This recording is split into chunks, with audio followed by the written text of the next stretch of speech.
Hey, what do you say, my fellow weekend warriors? Today we're doing up some game day boneless barbecue rib dogs. They're really easy to do. And this is another copycat recipe I'm doing from Tasty. I love their videos, so I'm gonna show you guys how to do it here today. I've got my smoker set to 275 degrees Fahrenheit today. I'm doing it in my drum smoker. I'm using charcoal and I'm gonna throw in some hickory chunks, but if you're using a pellet smoker, use your favorite kind of pellets. Set that pellet smoker to 275 degrees. Everything's the same. And even if you don't have a smoker, you could do this in the oven. So if you're using your oven in your house, 275 degrees, you'll be fine. Let's get into these boneless barbecue rib dogs. And the ribs I'm using today are called loin back ribs, or sometimes they'll call them pork loin back ribs. These are a little bit meatier. My preference would be baby backs, so if you can get those, even better. But you could also use a St. Louis style cut spare rib.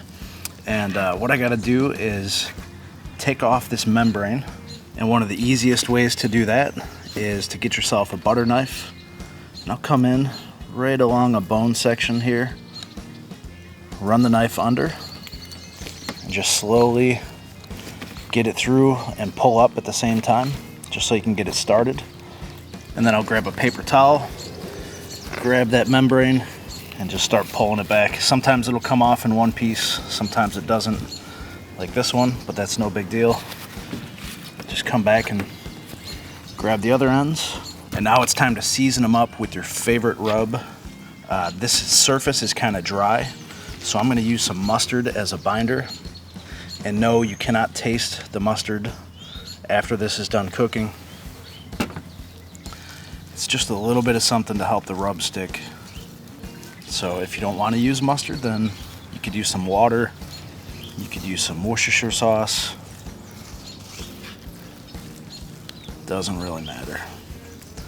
So I'm going to go ahead, get both sides, mustard it up. And then one thing I just noticed, I'll show you this.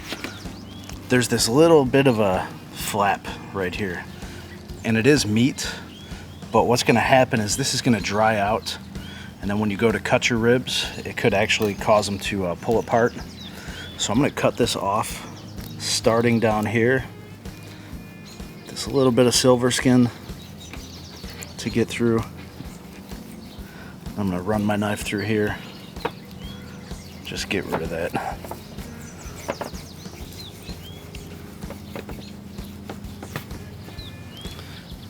And I can cook this up and do something else with it. So we'll put that off to the side. And for the rub, use your favorite. I want something nice and sweet today, so I'm using this Heath Riles pecan rub. It's got sugar, brown sugar, some chili spices in there. It's really good, plus the pecan.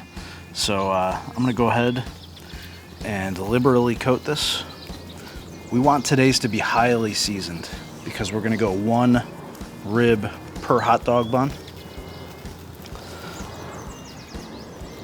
and it's gonna need that nice pop of flavor.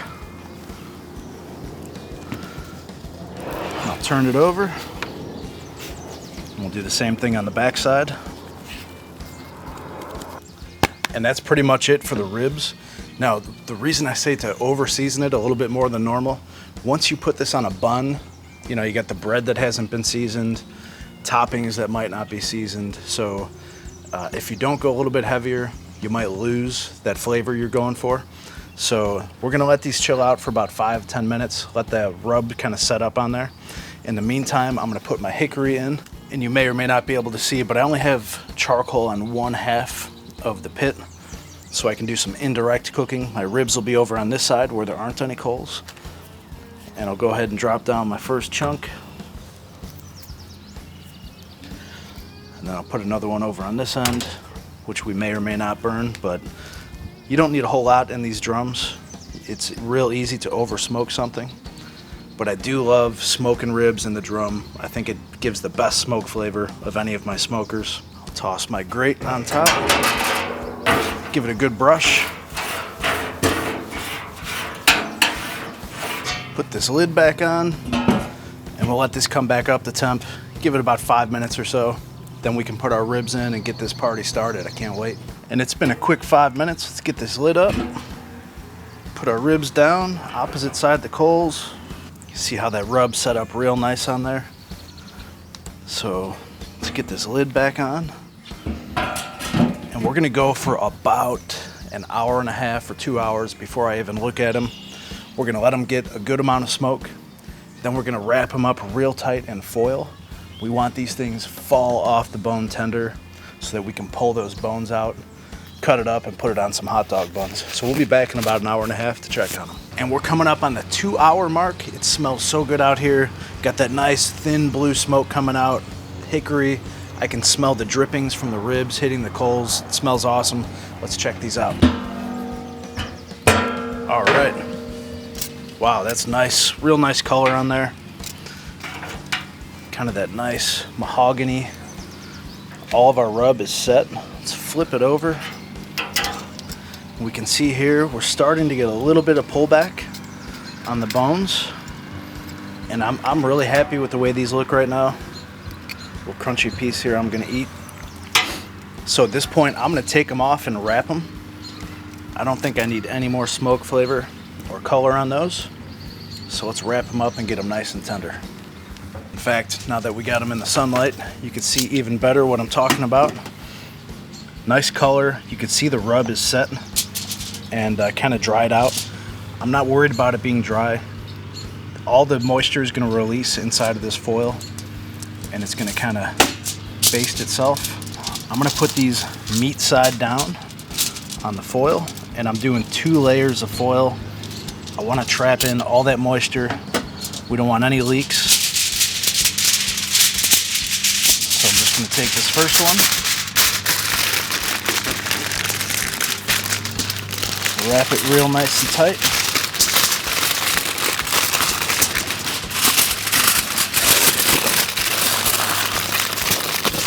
Then I've got my second layer of foil, and I'm gonna do the same thing. All right, so that's it. We're gonna put them back in the smoker, and we're gonna let these go until they fall off the bone tender. I'm gonna put them right back where they were, get this lid on. You'll know they're tender if you take a toothpick and poke it through that foil and it just goes in and out like butter. So however long that takes, maybe an hour and a half, could be up to 2 hours. We'll come back when it's ready for that and show you what to do next. And we just hit about the 3.5 hour mark total. Let's get this foil back and give you guys a look, see what's going on here. Very nice, real nice pullback. I could tell just by picking them up that they're a fall apart. So now what we gotta do, and it's hot, so be careful, is we're gonna pull these bones out if we can. There you go. Just kind of give it a little wiggle, they should come right out. Clean off the bone. So I'm gonna go ahead and pull these out and then we'll come back in a second. And now that the bones are out, I'm just gonna move it to the cutting board so we can cut these guys. And I'm gonna use that juice just to dump it on there, keep them nice and moist. Then take your knife and just kind of follow where the bones were. So that'll be 1 hot dog, 2, 3, 4, 5, 6, 7, 8. I think you get 8 buns in a pack. So the rest of these are just bonus meat. The pit master gets to put a little extra on his or hers. And now for the fun part, you get to make the hot dogs. Now anything that would go good on a hot dog would go good on one of these. We're gonna get these loaded in first, and then we'll talk about some toppings. So this first one will be more for the traditional barbecue taste buds. A little bit of your favorite barbecue sauce. And why stop there when you could add some coleslaw? I love those two combined. That's gonna be delish. And now for those of you who like the savory flavors, we're gonna put some sauerkraut right here. This one's good. Then some caramelized onions. Get that nice sweetness and onion flavor. Top that off with a little mustard. Okay, how about our salsa lovers? Get a little bit of a mild salsa on there. There we go.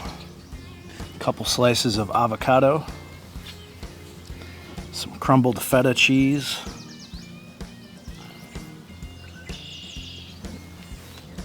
A few little pieces of cilantro, just to keep it nice and fresh. And now one of my favorites, the chili cheese rib dog. So for those of you who are from Texas and see beans in here, you're like, that's not chili. But in the Midwest, we like our beans. So I'm gonna put that in. A little bit of cheese. And then look at all this leftover rib meat. Can make a lot of rib dogs with that. And now the hardest part, which one am I gonna eat? I think I'm gonna go for the kraut. The kraut boneless rib dog right here with the mustard. Here we go.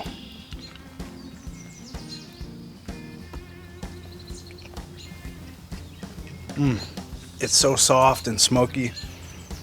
Way, way better than a hot dog, I'm telling you. Make this up for your next game day. Your guests are gonna love it. Your family's gonna love it. Hey, if you love what we're doing over here, hit that subscribe button right there. And definitely check out one of my other videos right there. And I'll see you over there.